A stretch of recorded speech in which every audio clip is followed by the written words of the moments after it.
Good morning.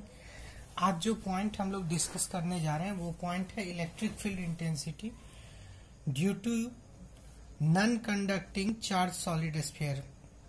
अभी तक जो हम एप्लीकेशन ऑफ गॉस लॉ पढ़े थे उसमें सिर्फ और केवल सिर्फ हॉलो स्फीयर का इलेक्ट्रिक फील्ड इंटेंसिटी निकाल रहे थे, लेकिन यहाँ पे एक सॉलिड स्फीयर का इलेक्ट्रिक फील्ड इंटेंसिटी निकालना है।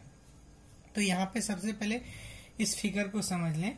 यहाँ पे क्या दिया, मान लेते हैं कि एक सॉलिड स्फीयर है जिसका रेडियस है कैपिटल आर और सेंटर है ओ। अब उस पे यहाँ पे जो चार्ज का डिस्ट्रीब्यूशन होगा, चूंकि सॉलिड स्फीयर है तो यहाँ जो चार्ज का डिस्ट्रीब्यूशन होगा इसको हम लोग बोलेंगे वॉल्यूम चार्ज डिस्ट्रीब्यूशन। और वॉल्यूम चार्ज डिस्ट्रीब्यूशन होगा तो अमाउंट ऑफ चार्ज डिस्ट्रीब्यूटेड होगा with respect to its volume. तो यहाँ पे हमको क्या करना है, कैलकुलेट करना है। वी हैव टू फाइंड या we have to calculate electric field intensity at any point P. किसी भी पॉइंट पी पे हमको इलेक्ट्रिक फील्ड इंटेंसिटी का वैल्यू कैलकुलेट करना है, where OP is equal to R दिया हुआ है। और यहाँ पे देखिए OP is equal to R और ओ है सेंटर और आर है स्मॉल आर रेडियस। थोड़ा सा इस फिगर को यहाँ से समझेंगे तो वो क्लियरली कंसेप्ट यहाँ से आ जाएगा। मान लिया जाए ये एक यूनिफॉर्म हॉलो स्फीयर है।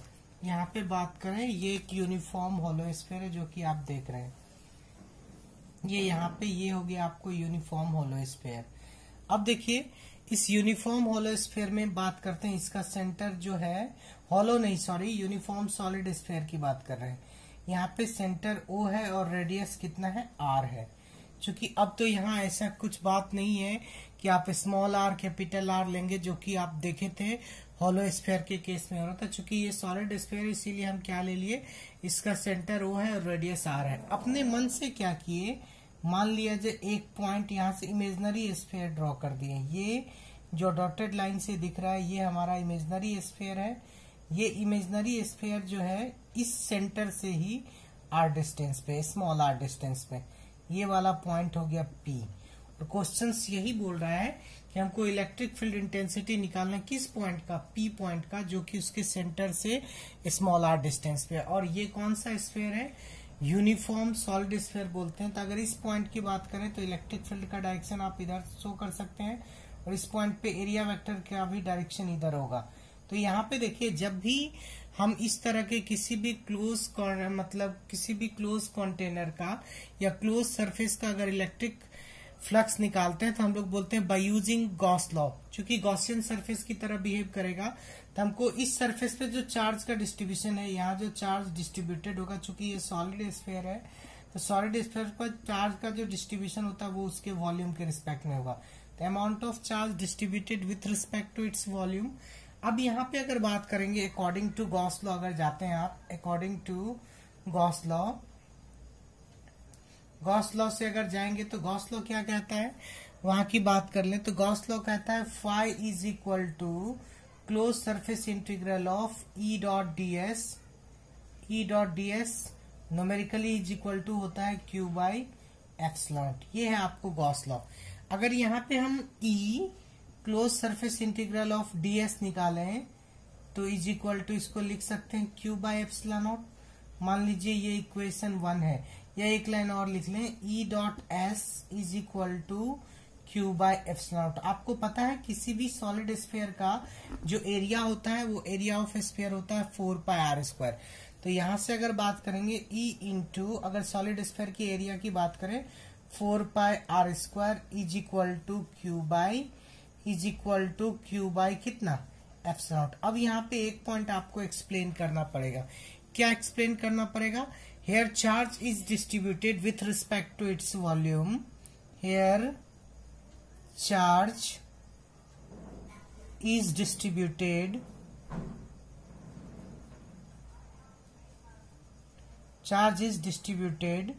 with respect to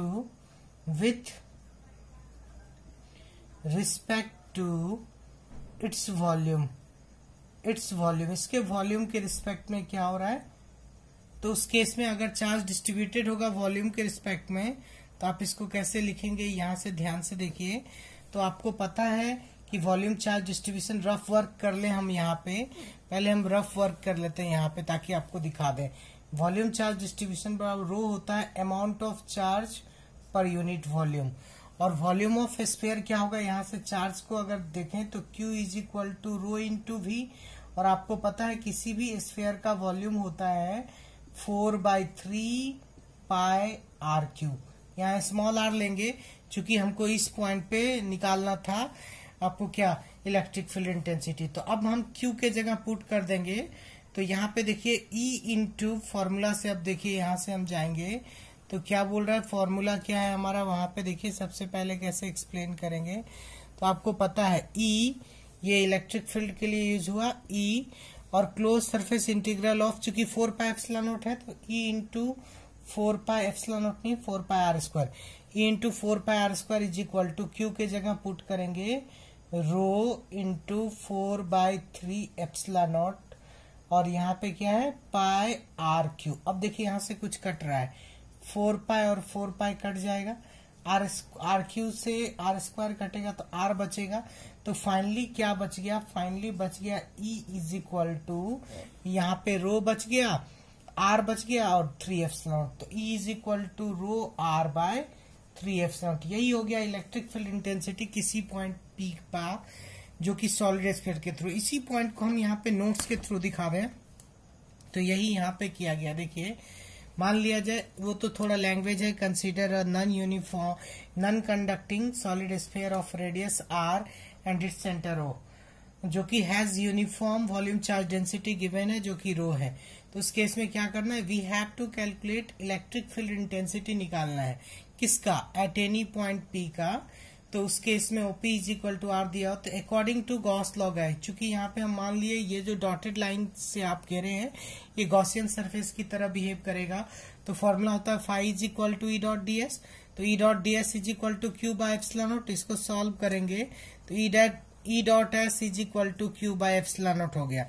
और आप जानते हैं सरफेस एरिया हम पहले ही बताए E into 4 pi are square, ये किसके बराबर, Q बाय एप्सिलॉन नॉट। अब यहाँ से जाएंगे, यहाँ जो चार्ज का डिस्ट्रीब्यूशन हो रहा है, here charge is distributed with respect to its volume, charge का डिस्ट्रीब्यूशन वॉल्यूम के रिस्पेक्ट में, तो रो इज इक्वल टू, यहाँ से देखिए वॉल्यूम चार्ज डिस्ट्रीब्यूशन से हम जानते हैं rho is equal to Q by V, तो Q is equal to rho भी, और इस केस में Q is equal to rho into V का वैल्यू कितना है 4/3 पाई आर क्यू।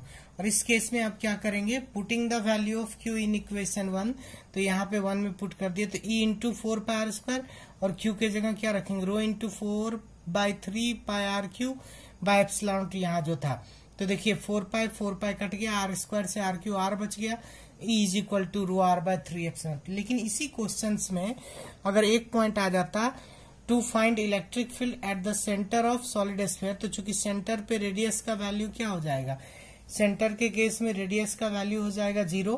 अगर रेडियस 0 होगा तो electric field at the centre of non conducting solid sphere जो हो जाएगा वो आपको ऑलरेडी क्या हो जाएगा 0। अब एक पॉइंट और डिस्कस कर लें, ये भी एप्लीकेशन ऑफ गॉस लॉ में ही आता है, वो पॉइंट पहले डिस्कस करेंगे। ये देखिए यहाँ से बोर्ड पे पहले देखेंगे, फिर आप नोट्स के थ्रू भी जाएंगे। क्या है आपको ये पॉइंट, इस पॉइंट को समझ लें तो आपका लगभग फर्स्ट चैप्टर आपका क्लियर हो जाएगा यहाँ से, और पूरा फर्स्ट चैप्टर खत्म हो जाएगा। इसके बाद हम क्वेश्चंस की बात करेंगे, 1-2 क्वेश्चंस और डिस्कस करेंगे। यहाँ पे देखिए क्या क्वेश्चंस है, to electric field intensity due to uniform thin infinity plane sheet charge. क्या है, electric field intensity due to uniform thin infinity plane sheet charge का। तो एक चीज देखिए, जब हम थिन इंफिनिटी प्लेन शीट की बात करते हैं, जैसे ये हमारा है पेपर, ये पेपर का कोई एक पेज ले लो आप, तो ये थिन इंफिनिटी प्लेट की तरह काम करेगा, यानी थिकनेस बहुत कम है। तो अगर किसी प्लेट की बात करते हैं तो प्लेट में इधर भी चार्ज का डिस्ट्रीब्यूशन होगा, इधर भी, यानी प्लेट के 2 फेस में चार्ज का डिस्ट्रीब्यूशन होगा। तो यहाँ पे बात करें फिगर से, तो ये यूनिफॉर्म थिन इंफिनिटी प्लेट है। तो यहाँ जो प्लेट में जो चार्ज का डिस्ट्रीब्यूशन होगा वो 2 फेस में होगा। ये uniform infinity thin infinity plane है, तो यहाँ जो आप प्लेट की बात कर रहे हैं, यहाँ जो चार्ज का डिस्ट्रीब्यूशन होगा बेसिकली 2 फेस में। तो मान लिए एक इमेजिनरी सिलेंड्रिकल यहाँ से लाइन ड्रॉ कर देते हैं।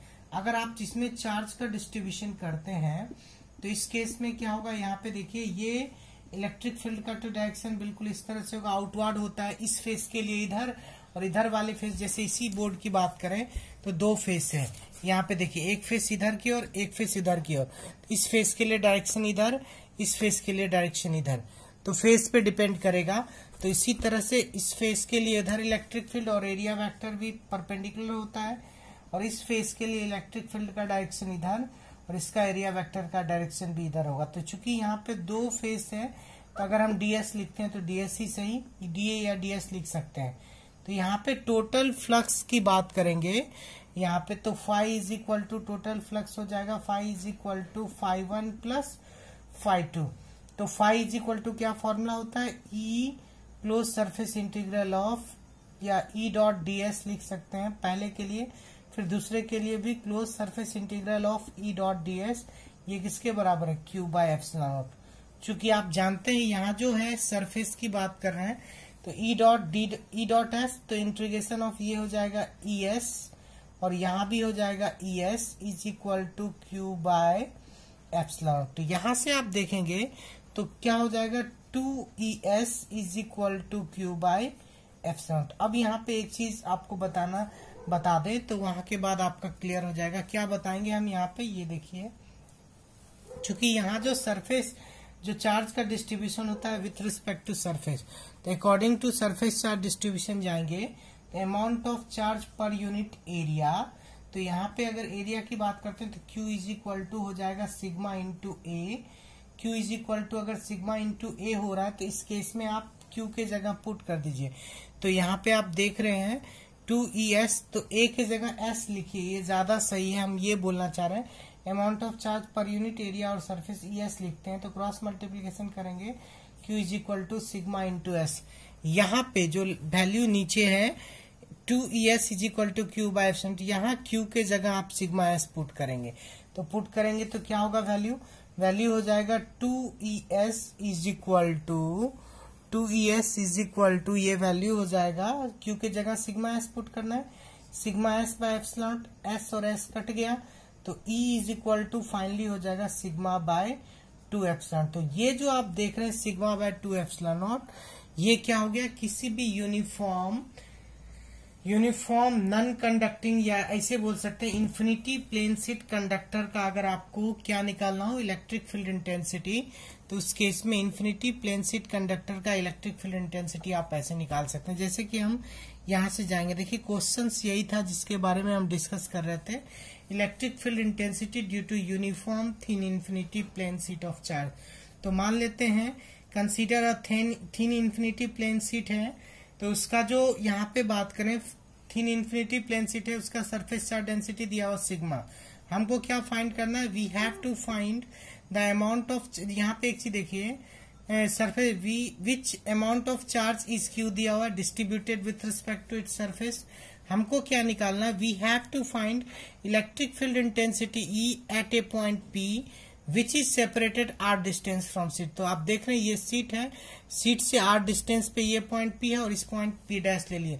चूंकि आप यहाँ पे देख सकते हैं इलेक्ट्रिक फ्लक्स जो है ओवर दिस एज, तो electric flux over this edge की बात करें तो यहाँ दो एज है, एक इस साइड एक इस साइड, तो टोटल फ्लक्स क्या होगा, phi is equal to phi1 plus phi2। चूंकि हम लोग एप्लीकेशन ऑफ गॉस लॉ पर रहे हैं, तो according to Gauss law phi is equal to E dot ds प्लस E dot ds is equal to Q by epsilon naught. जब इसको आप सॉल्व करेंगे तो यहाँ से देखिए E dot ds close surface integral of ds, और ये भी हो जाएगा close surface integral of ds is equal to Q by epsilon, ds का इंटीग्रेशन है, तो total 2ES is equal to Q by epsilon naught. और आप जानते हैं सिग्मा इज इक्वल टू क्या होता है, ये होता है सरफेस चार्ज डिस्ट्रीब्यूशन के लिए use, sigma is equal to amount of charge per unit area है surface, sigma is equal to Q by S। तो यहाँ पे अगर Q का वैल्यू निकालिएगा तो Q is equal to sigma S। तो ये कितना हो गया यहाँ से, तो 2ES is equal to Q by epsilon. तो यहाँ पे 2ES is equal to sigma S और S को हटा दीजिए, तो E is equal to sigma by 2 epsilon. आज के लिए बस इतना ही। आज आप लोग का लगभग एप्लीकेशन ऑफ गॉस लॉ भी टोटल खत्म हो चुका है। नेक्स्ट क्लास में इससे आगे पढ़ेंगे और इसके बारे में हम लोग डिस्कस भी करेंगे। आज बस इतना ही आज के क्लास के लिए।